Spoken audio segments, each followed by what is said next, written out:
Civil अस्पताल मानावाला में polio मुहिम का आगाज कर दिया गया, जो 5 रोज तक जारी रहेगी। मानावाला में 50 के करीब टीमें 5 साल से कम उम्र बच्चों को पोलियो से बचाव के खतरे पिलाएंगी।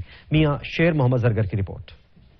सिविल हॉस्पिटल मानावाला में पोलियो मुहिम का आगाज कर दिया गया, जो 5 रोज तक जारी रहेगा। सिविल हॉस्पिटल के MS डॉक्टर शुएब ने 5 साल से कम उम्र बच्चों को कतरे पिलाकर मुहिम का आगाज किया और फील्ड में 50 के करीब टीमें भेज दी गयी, जो घर घर जाकर 5 साल से कम उम्र के बच्चों को पोलियो के कतरे पिला रही हैं। सिविल हॉस्पिटल मानावाला में पोलियो की कैंपेन का आगाज कर दिया गया है, जो कि आज से लेकर फ्राइडे तक जारी रहेगा। दूसरी तरफ मानावाला लारी अड्डा में भी पोलियो मुहिम के 2 कैंप लगाए गए। पोलियो के कतरे बच्चों को पिलाने के लिए 100 के करीब मुलाजमीन ड्यूटी सर अंजाम देंगे। मानावाला सिविल हॉस्पिटल और फील्ड में पोलियो मुहिम का आगाज कर दिया गया है, जिसमें बच्चों को पोलियो कतरे पिलाए जा रहे हैं। कैमरा टीम के साथ मियां शेर मोहम्मद जरगर, नुमाइंदा सच न्यूज मानावाला। इसी के साथ सच न्यूज के इस बुलेटिन से इतना ही। किसी भी खबर की तफसील के लिए आप विजिट कर सकते हैं सच tv.pk। रहिए सच के साथ।